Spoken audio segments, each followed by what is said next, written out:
My name is Bobby, and I work with small businesses in the government marketplace. You're listening to FedBiz 5. Get informed, get connected, and get results on everything government contracting.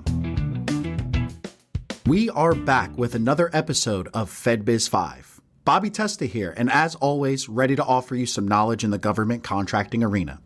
Now, today we are going to discuss how to interpret what the government is telling prospective vendors like yourself by the contract opportunity type listed on a SAM.gov contract opportunity. Once again, we have our senior government contracting specialist, Frank Krebs, back with us to provide insight on the variety of contract opportunity types utilized by the federal government. Good to see you again, Frank. Yeah, hey, Bobby. It's wonderful to be back with you and our listeners. And how do you like your new marketing position? I love the TikTok videos, by the way, that you're generating. Funny yet very insightful. Yeah, I love those videos. It gives me the opportunity to combine my knowledge of government contracting with my creative abilities. So most of the stuff you see out there in the industry, it's bland and boring. So I like to put a little fun spin on things, you know? That's it. That's the way to do it. All right, so let's jump into it. Our clients and a lot of small business owners have been asking, how many types of contract opportunities are there in SAM? Everyone knows about solicitations, but when you search in SAM, there are more options. That's right, Bobby. You've highlighted the most important one, however. But let me begin by saying that there are 7 separate pre-award notice types that can be posted by the government. One, however, is rarely used and applies only to certain DoD type contracts. That notice type is intent to bundle requirements. For purposes of this podcast, we're going to skip that type today and focus on the other 6. Now then, there are 2 that are strictly notices. One is an award notice, and the other is a special notice. So first, the award notice. As its title implies, it's a notice published to announce that the government has made a contract award. Federal agencies may choose to upload into SAM a notice that informs the public of the award of a solicited contract. Typically, this notice will have the date that the contract was executed, the total award amount, and the name and address of the successful bidder. This notice is strictly for information only, and there's nothing required that you would have to do with it. Now, the second notice type, that's a special notice, and this is used by government agencies typically to announce events. An event might be a convention, it might be a meeting or a business fair. It might be just the government providing some long-range procurement estimates, or it also could be announcing the dates, times, locations of a pre-bid or pre-proposal conference for an upcoming large contract opportunity. Now, don't ignore special notices. Read them and react accordingly, as they can provide important information that will assist your firm in the future, as well as provide network opportunities that you will want to explore. So these notices should not be ignored, but also they do not directly provide a bidding opportunity for businesses. Got it. Can you explain what a sources sought is? We see these all the time when reviewing potential opportunities in SAM, and I am sure some of our listeners are confused as to what these are and how they are used by the government. Hey, that's a great question, Bobby. Sources sought, other than being difficult to say, is an announcement that is simply a synopsis of a contract opportunity that the government intends to award. However, they are typically still conducting market research and therefore not ready to request proposals or quotes at this time. It's during this phase of government contracting where the contracting officer determines if there are companies that can provide the services or products that the government requires. Remember, government contracting starts with a need, and the contracting officer is tasked with determining who the companies are that can address these needs. Are there any, or many potential vendors that are part of a social economic category of businesses, such as veteran-owned, women-owned, hubs-owned, minority-owned, or just small businesses. And finally, what contracting mechanism will be utilized to obtain vendor or vendors? So by completing their market research, they are prepared to initiate the procurement phase. They will have determined if they are going to have to generate a request for proposals, RFP, or a request for quotes, RFQ. Can they sole source the acquisition? Can they utilize simplified acquisition approach? Or will they use set-aside provisions to limit the businesses that can bid on the procurement to any particular social economic category? Now, they use see, I told you it was difficult. They use sources sought feature to involve the vendor community in seeking answers to these questions and to request assistance while they form their contract requirements. Companies need to respond. So, sources sought is a type of request for information by the government. That's correct, Bobby.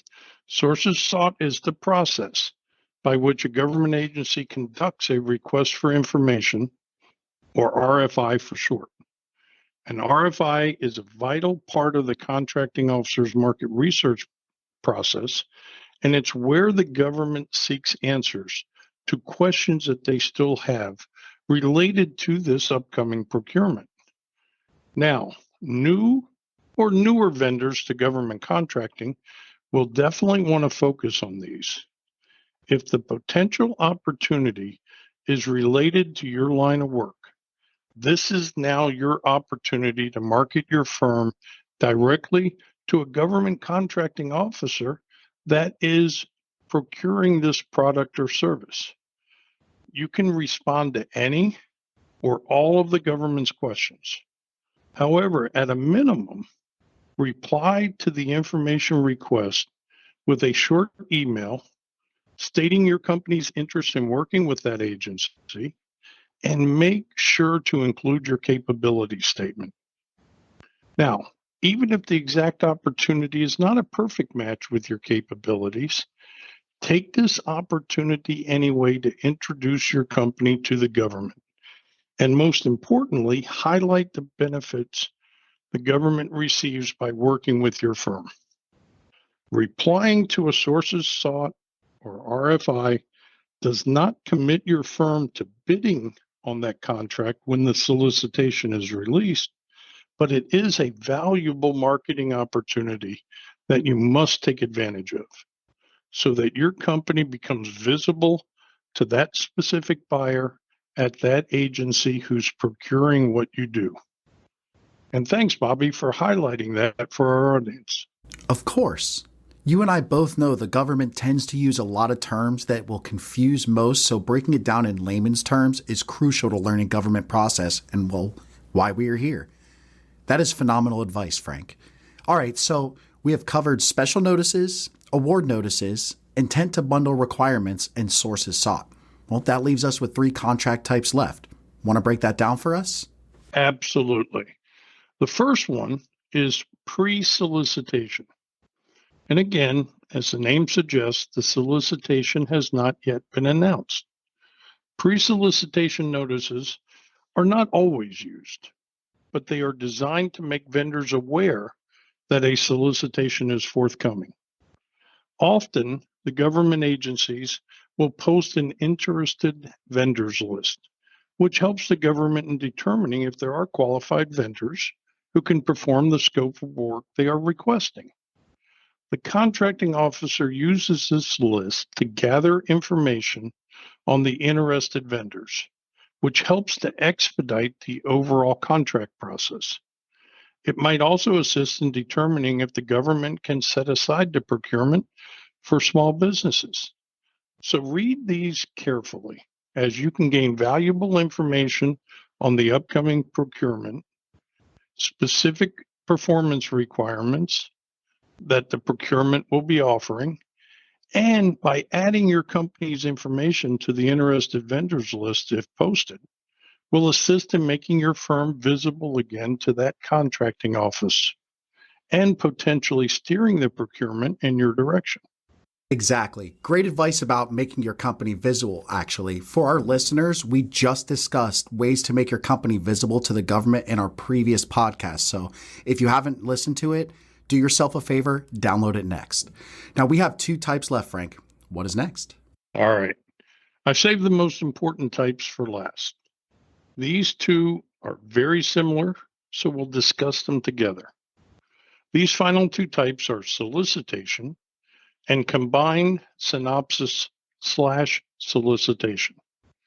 Now, you'll notice both use the word solicitation, which tells the public that the government is soliciting bids or quotes. The only real difference or distinction, if you will, between these 2 is that the combined synopsis generally has more detailed requirements and typically requires a more detailed bid response. Both, however, are open for bidding and pricing, but may have certain social economic restrictions. These contract types will generate a request for proposal, request for quote, or an invitation to bid. And the government will include specifications for the product or services requested, along with a due date for proposals. They may also include a site visit or pre-proposal conference, which can either be mandatory or not mandatory. So when you review either of these contract types, be sure to read every page and every attachment thoroughly. This is important. It's important so as to ensure that you do not waste precious resources and time on a procurement that you either do not qualify for due to requirements set forth by the government or cannot provide due to specifications that are outside your area of expertise. Also, pay close attention to the bidding instructions. The government will include a section in all of these solicitations that is typically titled Instructions to Offers. This section details everything the government is expecting from a proposal that you will be submitting.